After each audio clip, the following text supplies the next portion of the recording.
ఓం శ్రీ గురుభ్యో నమః. ఓం శ్రీ మాత్రే నమః. శ్రీ పరాభవనామ సంవత్సరం అనేక పరిణామాలు, అనేక మార్పులు, అవమానాలు, ఎలాంటి పరాభవాలు జరగకుండా, ఎలాంటి అవమానాలు జరగకుండా, అంటే గతం విషయాలన్నీ కూడా మనం ప్రతి దానిలో కూడా కొంత జాగ్రత్తగా ఉండి ఆచితూచి అడుగు వేసే నామ సంవత్సరమే శ్రీ పరాభవ నామ సంవత్సరం అంటారు. అంటే గత అనుభవాలను గుర్తుపెట్టుకొని ఎలాంటి పరాభవాలు జరగకుండా మనం చాలా జాగ్రత్తగా మన జీవితాన్ని తీర్చిదిద్దుకోవాల్సిన నామ సంవత్సరం ఏంటంటే శ్రీ పరాభవ నామ సంవత్సరం అంటారు. సహజంగా పరాభవ నామ సంవత్సరం ఏంటంటే ప్రభవాది షష్ఠి సంవత్సరాల్లో 40వ నామ సంవత్సరం ఏంటంటే శ్రీ పరాభవ నామ సంవత్సరం అంటారు. శ్రీ పరాభవ నామ సంవత్సరంలో ద్వాదశ రాశులకు ఏ విధంగా ఉన్నాయో ఒక్కసారి మనం చూద్దాం. ముందుగా ముఖ్యంగా ద్వాదశ రాశుల గురించి ఫలితాలు మనం తెలుసుకునే ముందు ప్రధానంగా ఈ గ్రహగమనగతులు ఏ విధంగా ఉన్నాయో తెలుసుకుందాం. దీనిలో ప్రధానంగా మనకి జూన్ 1వ తారీఖు వరకు కూడా గురువు మిథున రాశిలో సంచారం చేయటం, ఆ తర్వాత 2వ తారీఖు నుండి మరి అక్టోబర్ 31వ తారీఖు వరకు కూడా కర్కాటక రాశిలోను, 31వ తారీఖు నుంచి గురువు అతిచారంలో మరి సింహరాశిలో సంచారం చేయటం, డిసెంబర్ 18 వరకు కూడా, డిసెంబర్ 18 తర్వాత 18 నుండి మరి సింహరాశిలో వక్రస్థితిలోకి గురువు వెళ్ళటం జరుగుతుంది. అలానే శని యొక్క బలాన్ని మనం చూసుకునేటట్టయితే శని మీనరాశిలో ఉండటం, జూలై 25వ తారీఖున మళ్ళీ వక్రస్థితిలోకి వెళ్ళిపోవటం, రాహుకేతువులు వచ్చేటప్పటికి రాహు కుంభరాశిలో 6వ తారీఖు వరకు ఉండటం, 7వ తారీఖున మకర రాశిలోకి, అలానే ప్రధానంగా కేతు వచ్చేటప్పటికల్లా సింహరాశిలో సంచారం చేయటం 6వ తారీఖు వరకు కూడా, 7వ తారీఖున వచ్చేటప్పుడు కర్కాటక రాశిలో సంచారం చేయటం, రవి బుధ శుక్రగ్రహాలు 30 రోజుల పాటు ఒక రాశి నుంచి మరొక రాశికి మారటం, కుజుడు 45 రోజుల పాటు, చంద్రుడు 2.5 రోజుల పాటు ఉంటాడు. ఇవన్నీ కూడా గోచారరీత్యా చెప్పబడే ఫలితాలు అంటారు. గోచారరీత్యా ఈ మేషాది ద్వాదశ రాశుల వాళ్ళకి ఏ విధంగా ఉందో ఒక్కసారి మనం తెలుసుకుందాం. కుంభరాశి వారికి శ్రీ పరాభవ నామ సంవత్సరంలో 2 ఆదాయంగా ఉంటుంది, 8 ఖర్చుగా ఉంటుంది, 4 గౌరవం, 2 అంటే 4 రాజ్యపూజ్యం, 2 అవమానంగా ఉంటుంది. కుంభరాశి అంటే ధనిష్ఠా నక్షత్రం 3, 4 పాదాల్లో జన్మించిన వాళ్ళు, శతభిష నక్షత్రం 1, 2, 3, 4 పాదాల్లో జన్మించిన వాళ్ళు, పూర్వభాద్ర 1, 2, 3 పాదాల్లో జన్మించిన వాళ్ళందరూ కుంభరాశి జాతకులు అవుతారు.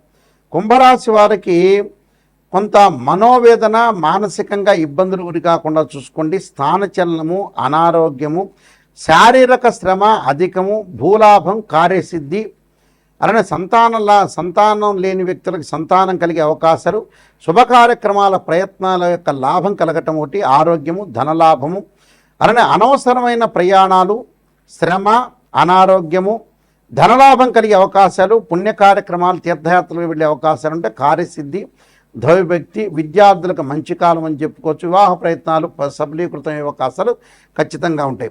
అలానే ధనిష్ఠా నక్షత్రం 3, 4 పాదాల్లో జన్మించిన వాళ్ళకి ఆకస్మికంగా ప్రయాణాలతో పాటు స్థాన మార్పులు అంటే గృహ మార్పులు, స్థానచలనం జరగటం ఒకటి, శుభమూలకంగా ధన వ్యయము, శుభకార్య సిద్ధి, కోపంతో వివాదాలు పెరిగే అవకాశాలు ఎక్కువ ఉంటాయి. కాబట్టి వీళ్ళు ఆదిత్య హృదయాన్ని పాలనం చేయటం ఒకటి, సూర్య నమస్కారాలు, ఎరుపు వస్త్రాన్ని దానం చేయటం, అరుణపాలనం చేయటం వల్ల కూడా మంచి జరుగుతుంది. అలానే శతభిష నక్షత్రంలో జన్మించిన వాళ్ళకి మానసికంగా చింతన, ప్రయాణాల్లో శ్రమ అధికము, కుటుంబ వ్యక్తుల యొక్క సహకారం, నూతన ప్రయత్నాలు, ఆకస్మికంగా ధనలాభం, పెద్దల పరిచయాలు అంటే క్షేత్ర దర్శనము, లక్ష్మీనరసింహస్వామి యొక్క స్తోత్ర పాలనం చేయాలి. అలానే కులదేవత ఆరాధన చేయాలి, మొక్కుబళ్ళు చెల్లించడం చేసుకోవాలి. అలానే ముఖ్యంగా పూర్వభాద్ర నక్షత్రం ఏదైతే ధనిష్ఠా నక్షత్రం, శతభిష నక్షత్రం, పూర్వభాద్ర నక్షత్రం 1, 2, 3 పాదాల్లో జన్మించిన వాళ్ళకి దగ్గరి వారి వల్ల కీర్తిభంగం జరగటం అంటారు.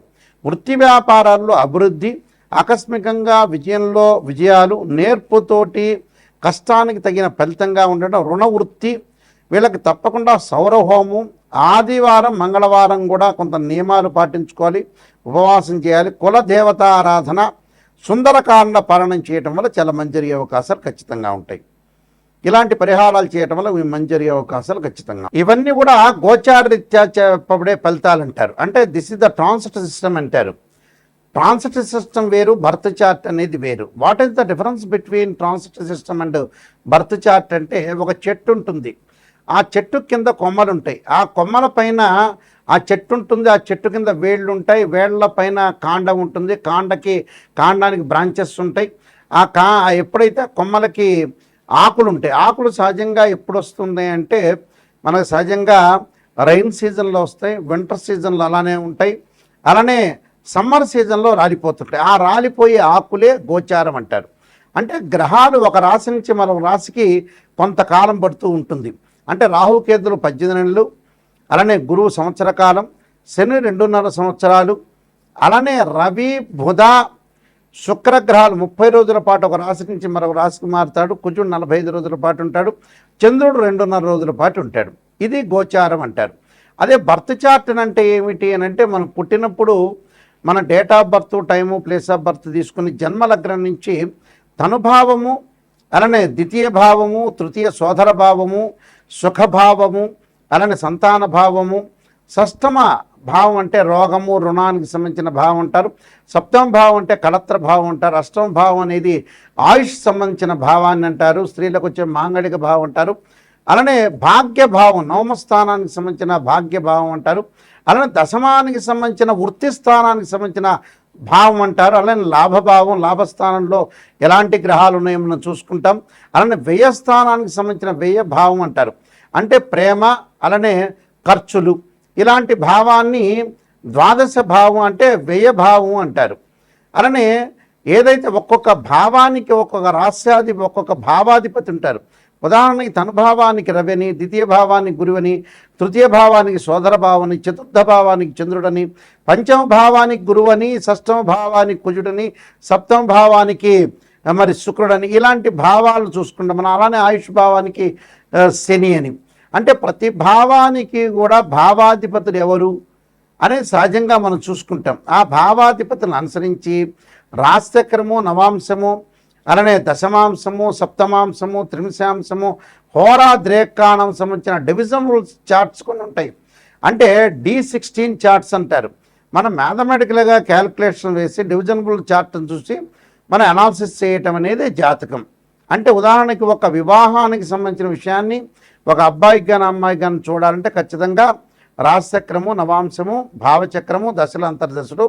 సంతానపరంగా చూడాలంటే రాశిచక్రము, సప్తమాంశము, అలానే మనం భావచక్రము, దశలు, అంతర్దశను అనాలిసిస్ చేయాలి. ఇలాగ డివిజనల్ చార్ట్స్ చూసి మనం చెప్పటం అనేది బర్త్ చార్ట్ అంటారు. అంటే గోచారం ఎప్పుడు కూడా 20% మాత్రమే సపోర్ట్ ఉంటుంది, బర్త్ చార్ట్ అనేది 80% సపోర్ట్ మాత్రమే ఉంటుంది. ఎందుకని గురువుగారు, నాయకంటి గారు ఇలా చెప్పడానికి కారణం ఏంటి అంటే, బర్త్ చార్ట్కి మనం ఏదైతే గోచారానికి సంబంధించిన విషయాలు ఎందుకు గోచారం చెబుతున్నారంటే, అదృష్టం అనేది ఏ విధంగా ఉండబోతుందో మనకు తెలియదు. ఒక నిమిషంలో అదృష్టం కలగవచ్చు. అంటే మన లైఫ్లో ఎప్పుడు కూడా ఒక నిమిషంలో ఎంత కృషి చేసినా కూడా ఆవగింజంత అదృష్టం అనేది ఉండాలంటారు. ఆవగింజంత అదృష్టమే మన జీవితంలో లైఫ్లో గోచారం అంటారు. ఈ గోచార పరంగా మనం ఏ విధంగా చూసుకోవాలి. ఖచ్చితంగా కొన్ని ప్రత్యేకంగా మీకు రెమెడీస్ చెప్పబోతున్నాను. ఆ రెమెడీస్లో ప్రధానంగా మీరు చేయాల్సినవి ఏమిటి అని అంటే, ఉద్యోగపరంగా ఇబ్బందులు కలుగుతున్న వ్యక్తులు ఎవరైతే ఉంటారో సూర్యుడి యొక్క ఆరాధన చేయాలి. ఆదిత్యాయుధే శాస్త్రమూర్తాయ ధీమే తన్నో సూర్య ప్రచోదయాత్ అనే మంత్రాన్ని చక్కగా చదువుకోవటం, గోధుమలు దానం చేయటం చాలా మంచిది. అలానే మానసికంగా ఆందోళన పడుతున్న వాళ్ళు క్షీరపుత్రాయుధే అమృతతత్వాయ ధీమే తన్నో చంద్ర ప్రచోదయాత్ అని చంద్రుడి యొక్క ఆరాధన చేయటం, అలానే మనం బియ్యాన్ని దానం చేయటం వల్ల కూడా మంచి జరుగుతుంది. అలానే వాహన ప్రమాదాలు జరగకుండా, కోర్టు సమస్యలు రాకుండా, వివాదాలు అన్నదమ్ముల మధ్యలో సఖ్యత అనేది చాలా ఇంపార్టెంట్ కాబట్టి ఎలాంటి ప్రాబ్లమ్స్ అన్నదమ్ముల మధ్యలో రాకుండా ఉండడానికి అంగార గ్రహాన్ని ఆరాధన చేయాలి. రాహుకాలంలో దీపం పెట్టడం, అంగారకాయుధే శక్తి హస్తాయ ధీమే తన్నో భౌమ ప్రచోదయాత్ అనే మంత్రాన్ని, అలానే ధరణీగర్భ సంభూతం విద్యుత్కాంతి సమప్రభం కుమారశక్తి హస్తంచ మంగళం ప్రణమామ్యం అనే మంత్రాన్ని కూడా చక్కగా చదువుకోవటం, కందులు, ఎర్రని వస్త్రాన్ని దానం చేయడం చాలా మంచిది. అలానే బుధగ్రహం యొక్క అనుకూలత లేకపోతే విష్ణు సహస్రనామం పాలన చేయటం, పెసలు దానం చేయాలి. అలానే ముఖ్యంగా విద్యార్థులకు అనుకూలంగా ఉండాలంటే దక్షిణామూర్తి స్తోత్ర పాలన చేసుకోవటం ఒకటి. అలానే దేవగురువైన బృహస్పతికి సంబంధించిన శనగలు దానం చేయటం చేయాలి. అలానే ధనపరంగా ఇబ్బందులు కలిగే వాళ్ళు యక్షాయ కుబేరాయ వైశ్రవణాయ ధనధాన్యాధిపదే ధనం ధాన్యం సమృద్ధిమే దేహిమే దాపై స్వాహ అనే మంత్రాన్ని చక్కగా చదువుకోవాలి. అలానే వివాహం కాని స్త్రీ పురుషులు ఎవరైతే ఉంటారో అమ్మాయిలు వచ్చారు వరపాశుపతాస్ రుద్రాభిషేకం, అఘోర గౌరీపాశుపతాస్ రుద్రాభిషేకం, అబ్బాయిలు వచ్చారు కన్యాపాశుపతాస్ రుద్రాభిషేకం చేయాలి. అలానే ఆరోగ్యపరంగా ఇబ్బందులు కలిగేవాడు శరీరే జర్జరీభూతే వ్యాధిగ్రస్తే కలేబిరి ఔషధం జాహ్నవీతోయం వైద్యో నారాయణరి అనే మంత్రాన్ని చదువుకోవాలి. విదేశాలకు వెళ్ళలేని వాళ్ళు ఇబ్బందులు పడుతున్నవారు తప్పకుండా రాహు యొక్క ఆరాధన చేయాలి. రాహుకాలంలో దీపం పెట్టడమే కాకుండా అర్ధకాయ మహావీరం చంద్రాదిత్యమర్ధనం సింహకాగర్భ సంభూతం తమ రాహుం ప్రణమామ్యం అనే మంత్రాన్ని చదువుకోవాలి. ధనపరంగా ఎవరైతే ఇబ్బందులు పడుతున్నారో యక్షాయ కుబేరాయ వైశ్రవణాయ ధనధాన్యాధిపతి ధనం ధాన్యం సమృద్ధిమే దేహిమే దాపై స్వాహ అనే మంత్రాన్ని చక్కగా చదువుకుంటే వీళ్ళకి మంజరి అవకాశాలు ఖచ్చితంగా ఉంటాయి. ఇవన్నీ కూడా ప్రతిదీ కూడా మనం రెమెడీ చేసి ఎప్పుడైనా సరే జాతకం చెప్పించుకున్న వాళ్ళు ఎవరైనా సరే మా దగ్గరికి వచ్చినప్పుడు నెగిటివ్ పాజిటివ్ రెండు కూడా ఆలోచన చేయండి. లైఫ్లో ఎప్పుడు కూడా పొగడటం కాదు, నిజాన్ని తెలుసుకుంటే మన జీవితం అనేది డెవలప్మెంట్ అయ్యే అవకాశం ఖచ్చితంగా ఉంటుంది. అందువల్ల ఖచ్చితంగా మా దగ్గరికి వచ్చే వాళ్ళు ఎవరైనా సరే నెగిటివ్ పాజిటివ్ రెండు చెప్పించుకోవాలి. ఎందుకంటే నెగిటివ్ చెప్పించుకున్నారనుకోండి ఎలాగ మనం డెవలప్మెంట్ చెందాలి, ఆ నెగిటివ్ను పాజిటివ్ చేసుకోవటం ఎలా అనే ఆలోచన చేస్తేనే మన లైఫ్ అనేది లీడ్ అయ్యే అవకాశాలు ఖచ్చితంగా ఉంటాయి. పొగట్టం ఏముంది, ఎప్పుడైనా ఎవరైనా మన పక్కింటి వాడైనా మనల్ని పొగుడతాడు. ఆ పొగట్టం ఏమి పెద్ద జ్యోతిష్యంలో అంతర్భాగమే కాదు. కాబట్టి జాగ్రత్తగా ఆలోచన చేయండి. మీరు తప్పకుండా నేను నెంబర్ ఆఫ్ ఆస్ట్రాలజీ బుక్స్ రాశాను. కాలసర్పయోగము, కాలసర్పయోగ చంద్రిక, రాహుకేతులు, ఛాయాగ్రహాలు, బృహత్ పరిహార సింధు, సర్వదేవతా గోత్రులు పార్ట్ 1 పార్ట్ 2, పుత్రగణపతి వ్రతము, అలానే జాతక చంద్రిక, వివాహ మార్తాండము, స్వప్న శాస్త్ర ఫలదీపిక, ప్రొడక్షన్ ఆఫ్ ఆస్ట్రాలజీ ఇలాంటి నెంబర్ ఆఫ్ ఆస్ట్రాలజీ బుక్స్ అని రాశాను. తప్పకుండా రాజమండ్రి మోహన్ పబ్లికేషన్లో దొరుకుతాయి, లేకపోతే నా దగ్గరైనా దొరుకుతాయి. మీరు www.nayakanti.com కానీ www.nayakanti.in అనేది చూడండి. మేము వంశపారంపర్యంగా చెప్పే వ్యక్తులమి. ఖచ్చితంగా మీరు ఏ సందేహం ఉన్నా కూడా మా నెంబర్కి కాల్ చేయొచ్చు. నా నెంబర్కి కాల్ చేస్తే ప్రతి విషయాన్ని కూడా చెప్తాను. అయితే మా దగ్గర జాతకం చెప్పించుకున్న వాళ్ళు ఎవరైనా సరే నేను చెప్పిన విషయాన్ని మీరు వాయిస్ రికార్డింగ్ చేసుకోండి. వాయిస్ రికార్డింగ్ ఎందుకు చేసుకోమంటున్నానంటే కొన్ని జాతకాల్లో నెగిటివ్ ఉంటే పాజిటివ్ ఉంటాయి. మీరు రికార్డ్ చేసుకున్నారనుకోండి, గురువుగారు ఈ పదార్థం తినకూడదని చెప్పారు, నాయకంటి గారు ఇలా సూచనలు చేశారు అనేది నిజాన్ని తెలుసుకుంటారు. ఇప్పుడు నేను చెబుతాను, మీరు మర్చిపోతారు. మర్చిపోయిన తర్వాత ఏమవుతుంది, ఏదో చెప్పారు గురువుగారు బిజీగా ఉన్నారు అనుకుంటారు. కాబట్టి వాయిస్ రికార్డింగ్ అని మస్ట్. ఏ విషయాన్నైనా సరే నాతో మాట్లాడచ్చు. ఆ స్క్రీన్ మీద స్క్రోలింగ్ అవుతున్న నెంబర్ ఉంటుంది, ఆ నెంబర్కి మీరు ఫోన్ చేసి మీరు తెలుసుకోండి. శ్రీ పరాభవనామ సంవత్సరంలో మీ అందరికీ కూడా శ్రీ పరమేశ్వరుడి యొక్క కరుణాకటాక్షం ఉండాలని ఆశిస్తూ సర్వే జనా సుఖినో భవంతు.